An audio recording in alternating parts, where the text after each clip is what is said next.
the fewest times I've ever said good evening and welcome to QI, where tonight we'll be journeying to destinations beginning with J. And joining me are the jet-skiing Sandy Toksvig, the jet-setting Susan Calman, the jet-engined Bill Bailey, and still being probed by Gatwick security, Alan Davies.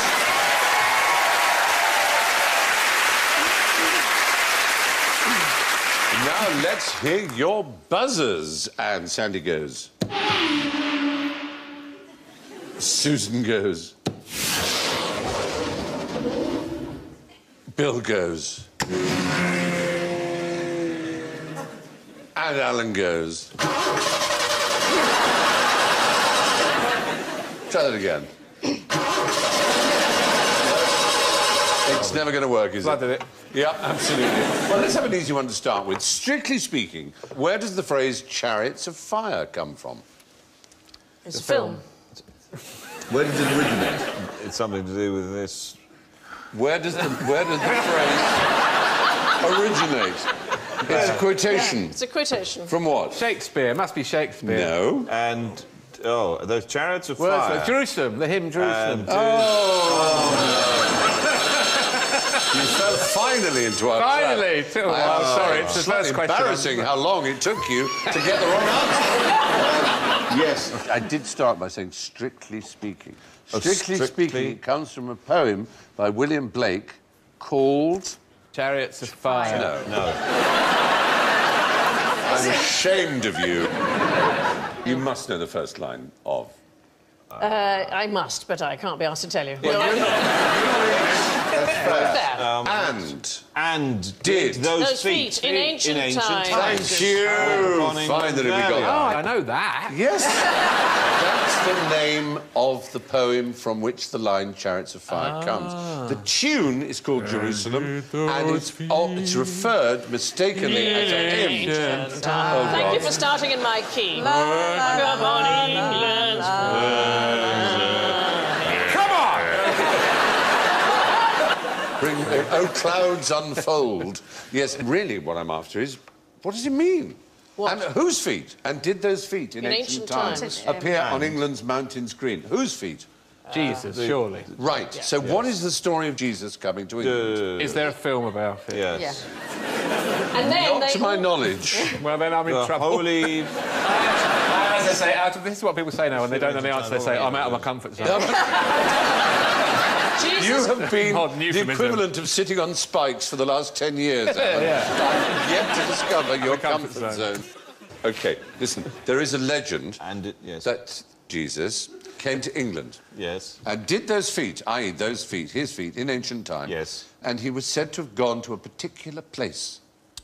Was it The Glastonbury? audience know... Ah, thank you. Glastonbury. Glastonbury. Yes. Glastonbury tour. And he went with his uncle. What was his uncle's name? Bob. Bob Price. Bob is your Surely, they were more informal in those times, surely. Bob Price. His uncle's name was the same as his father's name. Joseph. Joseph, and he was named after a place. Is it like working with very slow children? Thank you. Say it again so the camera can get it clearly. Right. OK. This is a new thing we're hang on doing. a second. I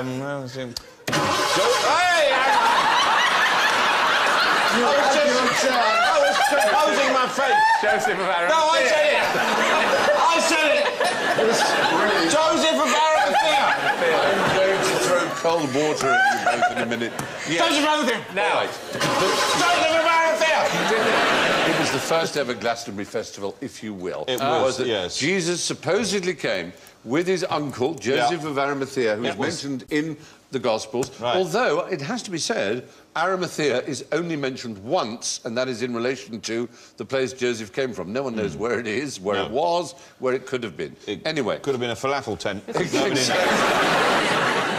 Jesus was effectively the first act then. He was the first first act on ever at to appear Glastonbury. at Glastonbury. Was he a juggler? Did he have bongos? Yeah. Yeah, I Was he bet he doing did, the yeah. Diablo thing? So he's No, he wouldn't do the Diablo. No. He did holistic balancing. 3 rooms Yeah. of banging scripture.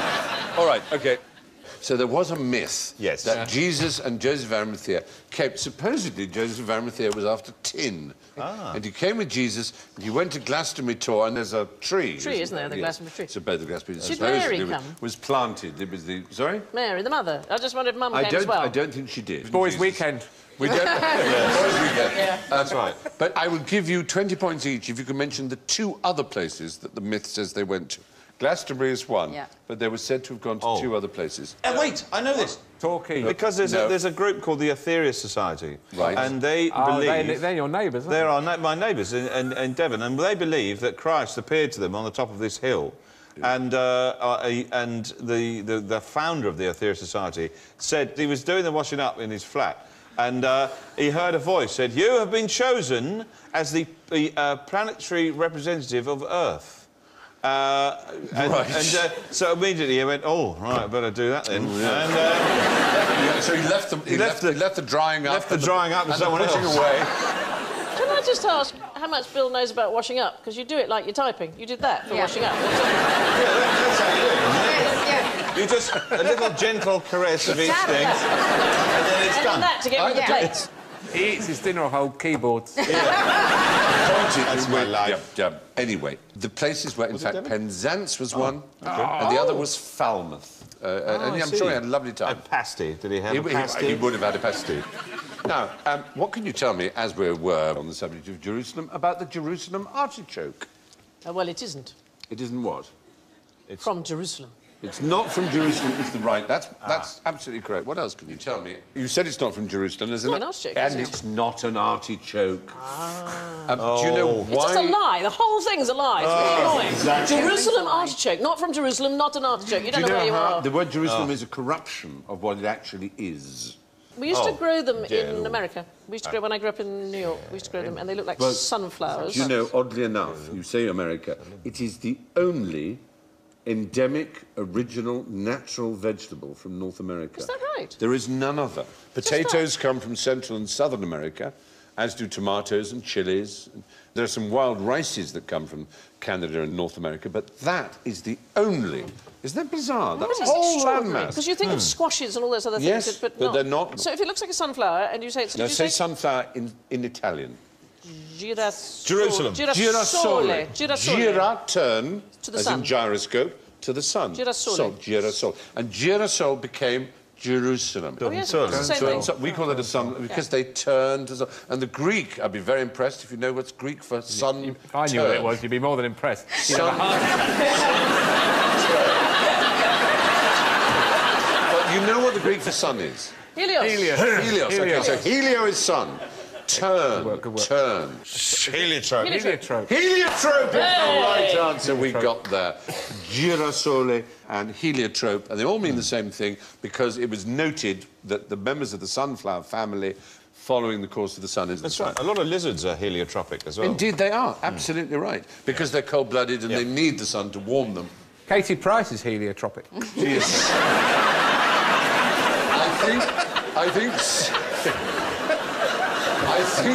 She is, yeah. I think Harrow Road's... I think Harrow Road sun parlour tropic is not quite the same. I met her once. We were on the same breakfast television programme, and I said, "What are you here to talk about?" She said, "I've just published my autobiography." And I said, "Oh, well done." She said, "Yes, I'm looking forward to reading it." But it's an odd thing about Jerusalem. For some reason, it seems to attract things that really just don't seem to be particularly connected. This Jerusalem cherry is not a cherry.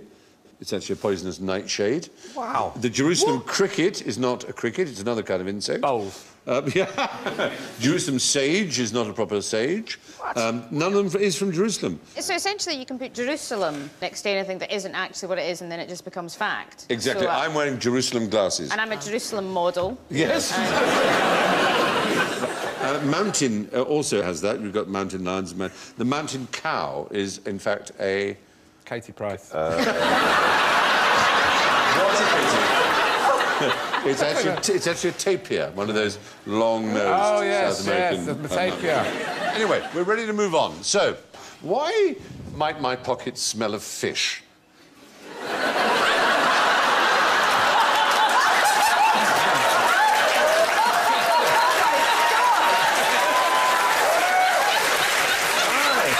They've done that thing where they take my body and they put on it the head of someone who looks a bit... I hate when they do that. God, that's like a dream I had last night. Stop. It's not like a dream I've ever had. Obviously, if you're a fisherman, but if you were a person of high rank in society, particular society, your pockets might smell of fish. Oh. The Fishmongers Society. Well, no, that's what I mean. Aside from the obvious professional reasons why you might smell them, it's a society in which it was considered polite not to eat, but to pocket the fish at a banquet. Is it Japanese? Because they yes! love... Oh, fish. They love fish. Japanese, yes. Exactly right. Medieval Japanese society, at weddings and banquets and other such things, it was right to drink the drink you were given, but that you should take the fish, bring it up to your mouth, and then tuck it away into your pocket. I know it seems very odd. It's just a social... I've done that with sausage rolls for the dogs later. We've all done it with certain things, I agree. But it is an interesting thing, and they still have a tradition in Japan, when a baby is 100 days old, is to take food, sea bream and beans and soya and rice, and wave it in front of the baby's face, but not let the baby eat it. So there's people dangling fish in front of babies. This is... Right, OK, on what, on a fishing line? No.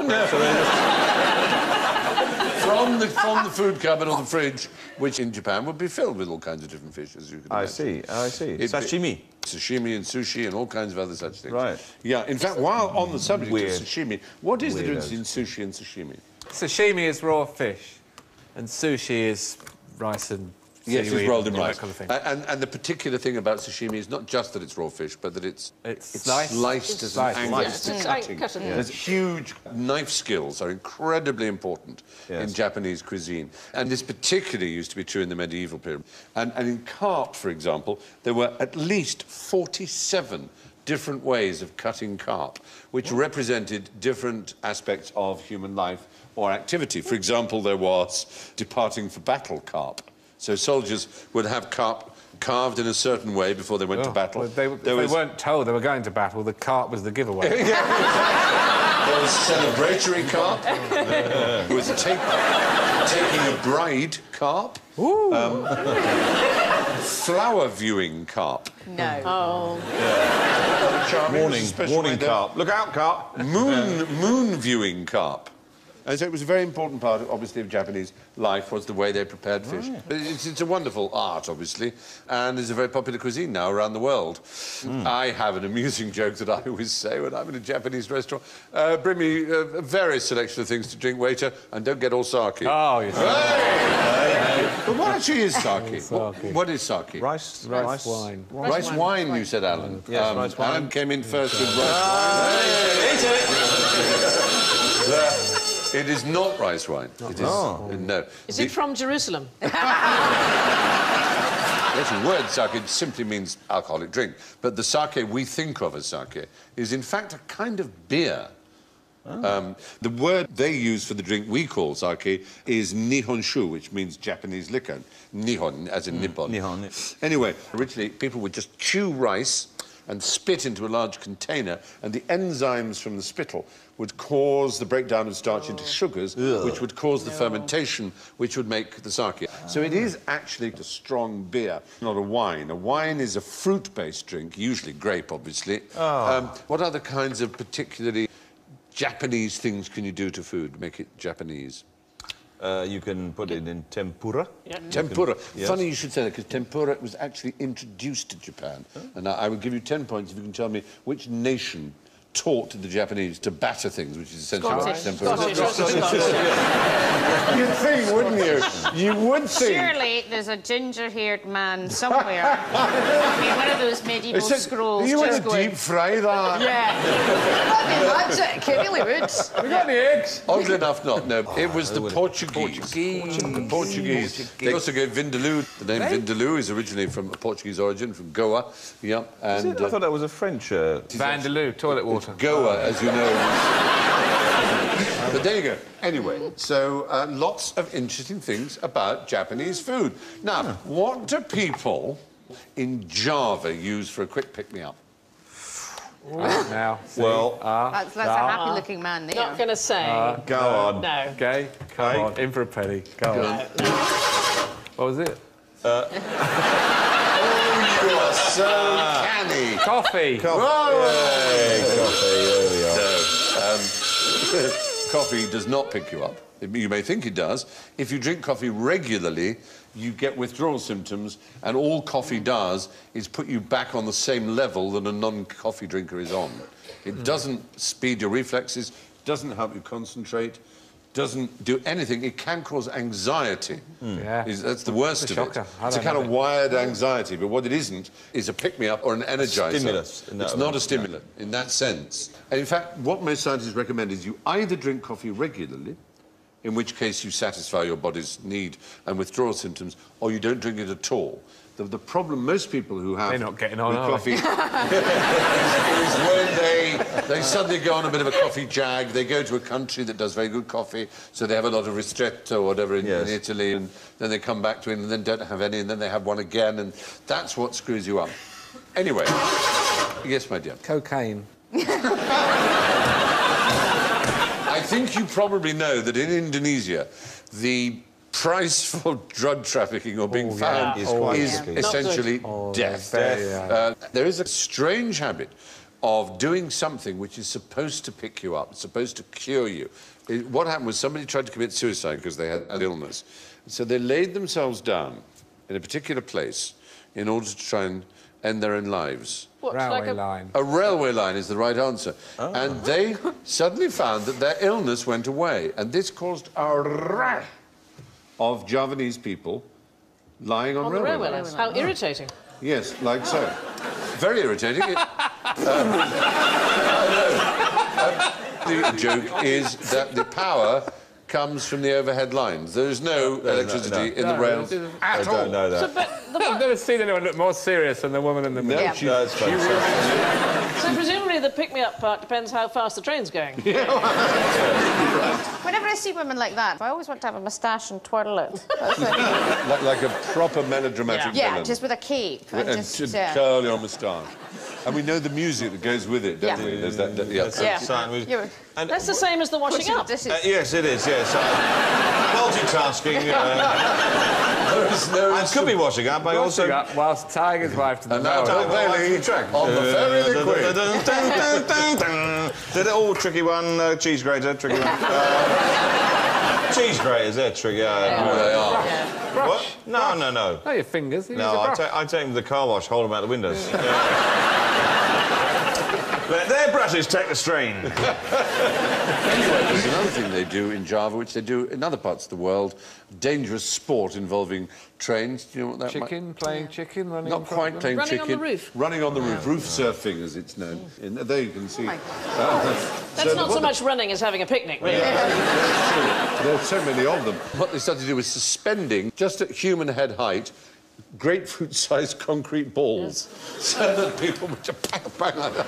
So, in order to stop them, they would also... Start with a grapefruit. And say, you know... No, they're tough in Java, believe me. They are tough. They are, but not that bright. I'm having a senior moment. The famous volcano near Java, the game... Krakatoa. Krakatoa. What's the name of the movie? Krakatoa. Krakatoa. East of Java. East of Java, yes. Java, And oddly enough, it's actually west of Java. Oh, west of Java, yes. It is an odd thing, but it was one of the first big cinerama kind of movies called Krakatoa east of Java. And it was just a bizarre lie, because it's Krakatoa west of Java. So some producer must have thought, I don't like the sound of west of Java. It's not going to sell. It's not going to sell. What can we do? We can take it north, east south, of Java. east. It's going to be fantastic. So within 10 years, tell me when this great, huge explosion. 1883. 1883? 1882. Right. Ladies and gentlemen, viewers at home, brace yourselves. Oh, hello. The explosion, the great, enormous, gigantic eruption of Krakatoa, was in 1883. I think Oh, I saw a documentary about it. May I just say, WTF? There was a documentary about it on the BBC and they reenacted it. Well remembered, is it? I mean, it's not an easily... I mean, not normally particularly... remember anything. It was the loudest sound, apparently, that has ever existed, or at least as far as we know, certainly within human reckoning. So 4 atomic bombs. It's sort of... Yeah. No, it was 13 times greater than the Hiroshima bomb. There was 5 cubic miles of rock was spewed into the air, and it was heard 3,000 miles away. You could actually hear it 3,000 miles away. And it... yes. That's what it sounded like in Australia. it reverberated around the world, the ripples of it, 7 times. It was an most extraordinary... Winter for years, wasn't it? No, the winter for years was actually another. That was an 1815 volcano, and it was known as the Winter of 1815. And you might know, as I can tell those who don't know, that Bill Bailey is a great friend of Indonesia, lives there, works there, plays gamelans, does the whole thing. So you might... gamelan. You might know this mountain. It might have been Tambora. It was Mount Tambora. Well done. Bravo. There we go. Yeah. It was called the Year Without a Summer in 1815, and in fact, about 100,000 people died of disease and famine, whereas the explosion of Krakatoa killed 36,000 people because it was an eruption. And wasn't Krakatoa was like the first global event that sort of was the news of which spread around the world. We can see behind us Harper's Weekly. It was a media event for the first time. The island and volcano of Krakatoa, Strait of Sunda, submerged during the late eruption. Yes. When eventually a human party of people arrived at the site of what was once a gigantic volcano that had just exploded, they found, and I'm including both vegetable and animal matter here, 1 living creature, and I will give you 10 points if you can tell me the species. Was it a spider that they Yes! found? It was a spider.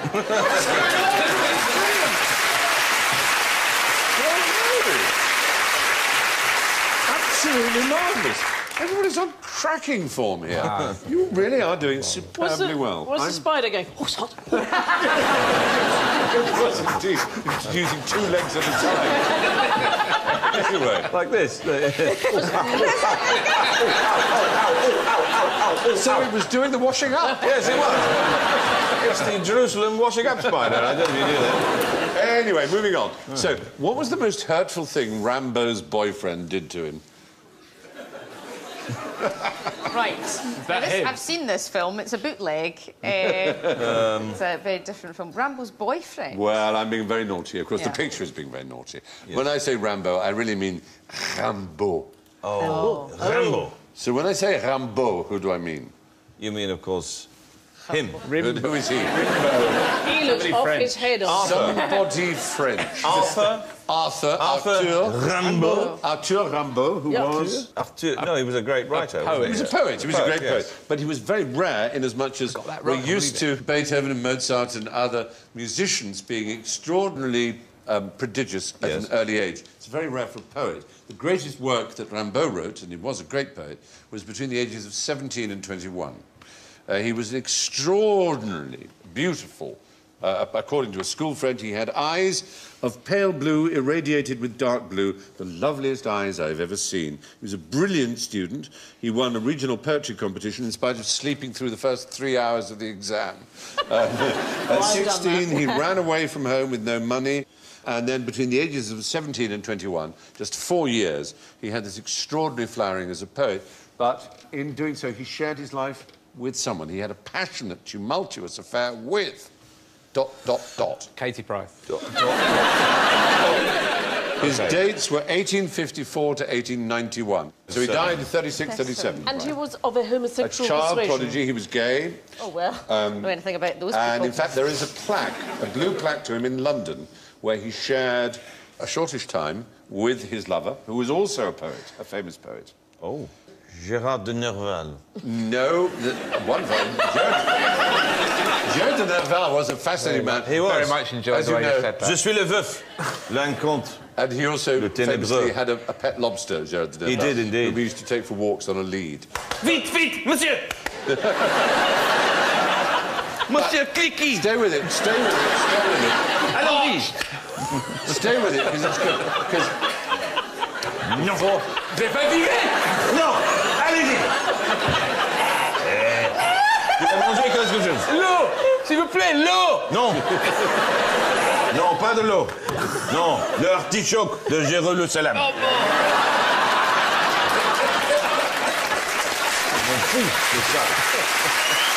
I never thought I'd see the day when Bill Bailey force-fed Gérard de Nerval's lobster with Jerusalem artichoke. And yet the day came. Anyway, let's just return to this other poet who was the lover of the young Verlaine. Oh, sorry, the young... Verlaine.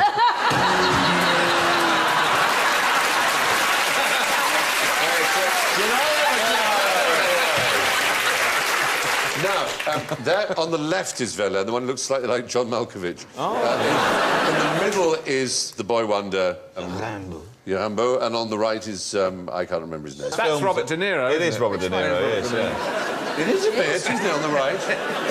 It's Robert De Niro. It's like a 19th century ad for hairdressers. Yeah. All the different styles. That's the same person in that picture It as is, it was in yeah. the one before? It is. Jeez, ear-brushing. I know. But they went to live in Camden for a short while, and there is a blue plaque in Camden, that says Arthur Rimbaud and Paul Verlaine, poets and lovers, lived here. It's the first blue plaque ever to celebrate a gay couple, which is rather sweet. Anyway, that's the story of these two. It so happens that Paul Verlaine wrote a poem of extraordinary international importance, whose opening lines are... And did No, I'll tell you what they are. Les sangles longues des violons de l'automne blessent mon cœur de monotone longueur. I didn't realise you wanted it in French. No, it seriously is internationally important, that poem. How could that be that those first lines changed history? It's the international. I will do it in a voice that might give you a hint. OK. Les sangles longues des violons de l'automne. Yes. It's the start of the Eurovision Song Contest. As we know, Beethoven's Ninth Symphony begins that. No, it was a code. Code to the Resistance. Yes! It was a code to the resistance that the D-Day landings were beginning and that the resistance should begin their sabotage. So that was the signal. So it was rather wonderful. So to French hearts beat a little quicker when they hear those four words. It's a rather... camp person decided that was the code they were going to use. It's a very famous poem, and it would be like saying, shall I compare thee to a summer's day, or whatever. Anyway, we thought you'd like to know about it, but why... Quite interesting. The question was, how did the lover hurt Rambo? Shut his fingers in the door. Yeah. The worst thing, he had a tumultuous, passionate, jealous rage, and he shot him in the wrist. In the wrist? Yes. Whilst he was masturbating. Well, I'm going to move on, because... move on. This baby. It's for the best. Anyway. I am so out of my comfort zone. It's all good information that is well worth knowing. Arthur Rimbaud was shot in the arm by Paul Verlaine. Now, on to one of the delicacies of Jamaican cuisine. I think we all know how to make cock soup, but how would you make manish water? Sorry, I don't know how to make cock soup. I don't know. Really? Cockaliki. Oh, right. Oh, OK. Cockaliki. Leaky. It's chicken soup. Oh, I see. Is that what it is? A cock is a chicken. It's a chicken, yeah, it's a chicken. What can you have been thinking? I don't know. I thought it was some terrible euphemism. What, a euphemism for pheasant? I don't... Yes, that's That's it, pheasant. Well, cock soup is chicken soup. Cock-a-leekie. Cock-a-leekie soup. Yeah. You've had cock-a-leekie in Scotland. I've had cock. Yeah, yes, you've had a leaky cock. No, shush and because. No, listen, now, Manish water. Frankie Howard was in the room. No, wait. No, Don't. Stop. No, shush, no. Don't. No. Mrs. No. Big belly laughs from all the men with big bellies, and we'll have little titters from all... No. All right. Don't you remember that one? Oh. Stop it. Manish water. Come on, we're in Jamaica. Manish water. Is it Yeah. some kind of a soupage of some kind? Is it? Yes, It's a soupage. It's Water. Jamaican. Is the Jamaican soupage. Yeah. Right, so do you want to do Jamaican food? Is what you're looking for? So the most famous... Plantains. It's Manish, though. The point is they want to be male, so Yes. they're going to eat male animals. Oh, OK, so it's... And what food is common in... Rice and peas. Yes? Rice and peas, flying fish. Anything else? Goat the and goat. Goat. Goats. Details of goat. That's it. So all the male parts of a goat, and a male goat is the important thing, makes Manish water. It's also called goat's head soup. Does the phrase goat's head soup mean anything to you? Yes, I'm not hungry, is what it means. It's an album, isn't it? Thank you. Goat's Head Soup by... What's his name? Not his name, their name. Oh. The greatest rock and roll band in the world, they call themselves. The Claimers. And you can walk another 100 miles I love the Proclaimers. no, I'm very fond of the Proclaimers, but the Rolling Stones. Rolling Stones. in 1973 produced an album called Goat's Head Soup. Yes. And because they recorded the album on Jamaica. And do you know why they recorded the album on Jamaica? So they were mad for the soup. They went... Nope. Because it was about the only bloody country on earth where they weren't banned from. It was around the time of a lot of the drugs and all the rest of it. And so they were allowed in Jamaica, and they made an album called Goat's Head Soup, which is another word for Manish water. And its ingredients, should you wish to make it, are goat's head, feet and intestines served with bananas and spices. It's supposed to be an aphrodisiac. It's supposed to man you up. That's the point. Hence Manish soup. There's also cow cod soup made of bull's penis, chili peppers and bananas cooked in white rum, which sounds rather nice. That is nice. Yeah, I like the sound of that. I'll just hop up to Lidl in the morning. Yeah. Anyway, that's Manish water for you. But where are fathers often barely older than their sons? Barely, and when I say barely older, they can be only a day older than their son. In the insect world. It's got to be... No, I'm talking about humans. Humans? Yeah. Sounds impossible. Adoptions. Adoptions. And there is a country in which 98% of all adoptions are of adults, not of children. In which country? Japan. And it begins with J, and it is Japan. And in Japan, it is very traditional to adopt an adult young man, aged between 25 and 30 is roughly the average. So have you got to find one without parents, presumably? You've got to find one No, without children, oddly enough, you, as it were, adopt them from their own real parents. Because you're rich and successful. It's called stealing. The reason... It sort of is. It's the transfer system. It's a transfer. It is basically an open market transfer system. Yeah, it's like the Premier League. Yeah, and it is for the same reason. It's business. If your own son is a bit of a clod, and I'm afraid it is a male business, this, and you run a business, and you want it to stay a family business, what you tend to do is adopt a young man who is very bright, and you'll probably marry him to your daughter. There is a saying, you can't choose your son, but you can choose your son-in-law. You can adopt somebody, make them your son, and then marry them to your Yes, daughter? I know. Isn't there something... I know it's weird. That is the Japanese way. Wow. That would take off in Norfolk. So, for example, the current chairman of Suzuki, one of the largest corporations in Japan, is the fourth adopted son to have run the company. So he is a Suzuki. That's to say his father was someone who was adopted by someone who was adopted by someone who was adopted by a Suzuki. And they're not blood-related, but they've become the adopted child. But there you are. So only 2% of adoptees in Japan are infants. Right. Only 2. The rest, 98%, are males. All males. All males. So and they're there for that reason, to continue the line. That's ongoing. It's ongoing to this day, yes, absolutely. Now, here are 2 towns behind me. They both begin with J. Why are they blue? Oh, no, I know this. Yes. Well, one of them. Go on then. I've got a Smurf collection. I've had it many years. When I was younger, I used to collect Smurfs. It was my hobby. I've got a Smurf village I created when I was younger. It's still there. Reminds me of the bad times. and the good times. Right. Now, and if this is wrong, I'm going to look like a total twat. Yeah. When The thing is, you're going to look like a twat even if you're right. Yeah. Carry on, because knowing this is so deeply sad. Yeah, carry on. So I love Smurfs and everything Yeah. about Smurfs and Smurfette and everything else. Yeah. When they did the premiere of the Smurf film, Yes. they painted a town somewhere, I think it was in Spain, near Marbella or something like that, blue for the premiere of the film.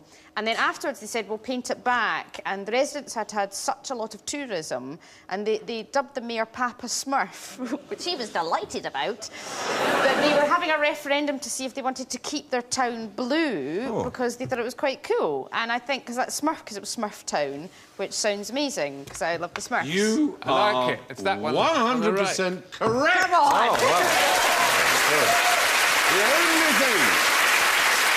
The only thing that would add 20 points was if you knew the name. 20 points. The only... Will not destroy the set. Yes, you've broken it. Just tell me the name of the town. Juarez. Was it Juarez? No, that's in Mexico. We're talking about Spain. Jojoba. Jerez. No, Jerez. that's... Jamin. Juan. It begins with Ch. I'll give you that. Jerusalem. Jerusalem. Heidi. No, Heidi. it's called Cusca. Next thing I was going to say. J-U-Z-C-A-R. Cusca. What's With an the accent other on the town? U. What's the other town? Jaipur. Yes. Well point. done. No. Whoa. Sorry, I misheard you. It's Jodhpur. Jodhpur is the answer. I still said it before Sandy. I You still did. said Jodhpur You said before the wrong Sandy. thing. No, I said Jodhpur. I still Don't said give me the Jodhpur. point. You're quite right, it's Jodhpur. So we're going to go back to a picture of Jodhpur. Why is Jodhpur blue? It's to do with the caste system. It's Yes. to do with indigo. Indigo being the colour of the Brahmin. The Brahmin. It's the Brahmin, which it was is the to highest distinguish their caste. houses, and then everybody else thought it was a good idea. There's also a pink city. Can you name a pink city? That was the Jaipur. Yes! There you go. Well, there it is. It was built in pink stone and it was indeed painted pink for a very particular reason. I wonder if you can... Prince Albert, wasn't it? Yes, Prince Albert Edward, who later became Edward VII. He was coming to visit, and they thought, He visited let's in the 18th... paint it pink. In the 1870s, painted pink in his honour. Anyway, there we go. Jodhpur and Khuskar are both painted blue, one by tradition, the other for a Smurfs film. Now, what would you keep in a 14-ton jar with no lid? Biscuits. Yeah. Biscuits. A lot of biscuits. Lots of biscuits, that's what 14-ton I jar. would- 14-ton jar is quite... I have difficulty imagining what that would be. How Vast. big that is. Vast. 14-ton is heavy, but, I mean, it's only... It's a big thing. It's only 6 or 7 lorries. I mean, well, 6 lorries, well, 4 lorries, depends how big the lorry is. Yes. But I mean, you know, you get a Jam. 2-ton truck. Yeah. So if you're talking about a 14 one, it's not a jam jar, no. It's a jar... Tadpoles. Known as a jar to archaeologists, if that's any use to you. Yes. I did archaeology at university, Evening and there's school. quite a lot of things that we don't know what they're for. Yes, And and I this is think an this is one of example. those. I think And it's- might you be able to place it on the I map? think it's in Laos. You are damn well spot on. I'm so impressed with you lot today. Although you've been occasionally just a little bit facetious, you've also come up with some stonkingly correct answers. These, and what these they are... now think is that nobody knows what they were for, and Marco Polo described them, and we now think they're for making goat's head soup. You're absolutely right, though. They're on the plains of Laos, and they're made of granite, and they are human-made. No one knows how they made them. Granite is not an easy stone to work with. I mean, you make a nice kitchen surface for it, lovely for slicing. Slicing. Yeah. Slicing. Writing. Writing. Exactly. Buying things on that's eBay. right. Anyway, there are 90 sites, each containing up to 400 of these jars. And as you rightly say, we don't really know what they're for. The assumption is dead bodies were put in there, allowed to decompose, were then taken out and cremated, and it was something to do with the journey of the dead. Yeah, but you always have to allow for the soul of even very early people. And maybe it's one of those things where they thought, if I make a very big container, the gods will fill it for me with bounty. Do you know what I mean? Absolutely. We must always allow for the dream element. Exactly. in them. Absolutely right. There is often a functional fallacy. There is always an assumption that things are done for a very specific practical reason, which isn't always true. The soul is a lot Well, it's of like the puzzles. cargo cults in Papua New Guinea who built whole runways. The missionaries came and they had all this staff, and the indigenous people say, what is it? They said, it's cargo. And they said, where does it come from? It comes from Sydney, meaning Australia. And they developed a god called Sydney. And they made whole runways in the jungle, waiting for Sydney to bring them cargo. So you might find a runway and think, what landed here? The answer is nothing landed here, except your dashed dreams. Yeah, And that's so beautifully put. perhaps that's the case with the I think jars that's at- beautifully put. And the fact is, the most honest archaeologists will say they don't know, A, how they were made, or B, exactly what they were for. Your guess is as good as mine, and yours seems to me to be a very rational and realistic one. They also may be a corresponding set of stolen lids. Yeah. Somewhere. Cambodia. Anyway, do you know the capital of Alaska? Yes, you just said it. Exactly, thank you. Very good. Juneau is the capital of Alaska. Juneau. Juneau. But there's something unique about it. It rains all the bloody time, I know that. Well, it's not accessible by road. You can only get there by air or water. There is no road to Juneau. Sarah Palin can get there by walking on the water. And can you tell me the biggest joke ever to come out of Alaska? Sarah Palin, who can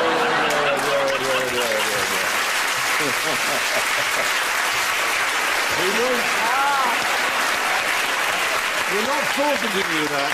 It was so obvious. Oh, We weren't even going to forfeit it. if I had forfeited, I would have repudiated. We would have repudiated.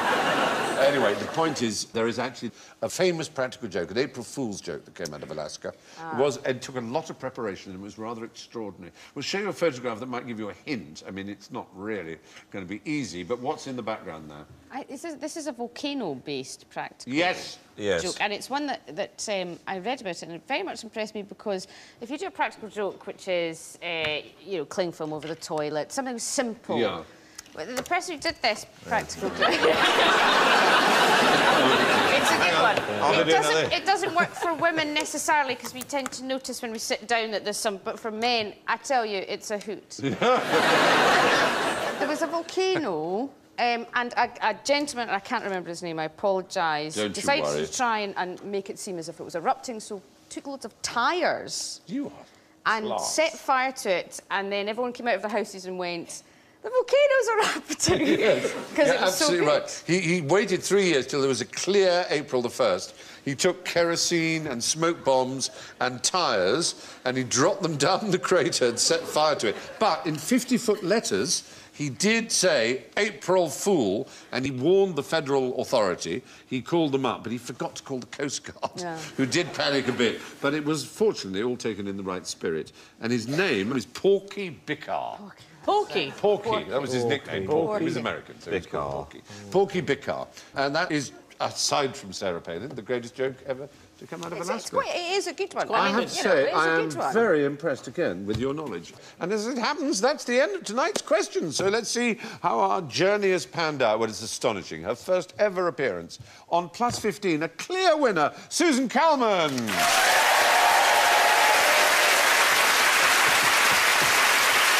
And only 4 inches behind on 11, Sandy Toxfield.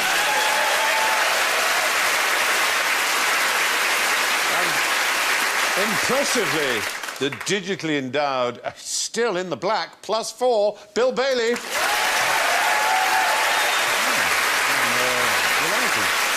Well, perhaps the best we can say is, bless him, he did try. -11, Alan Davies.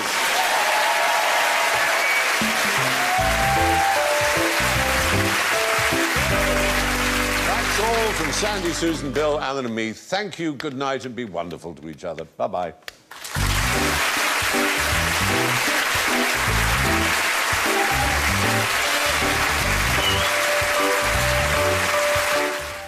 More quizzing here on BBC HD as Breakaway continues on Monday at 4:30. Next tonight, though, comedy coming up from The Thick of It.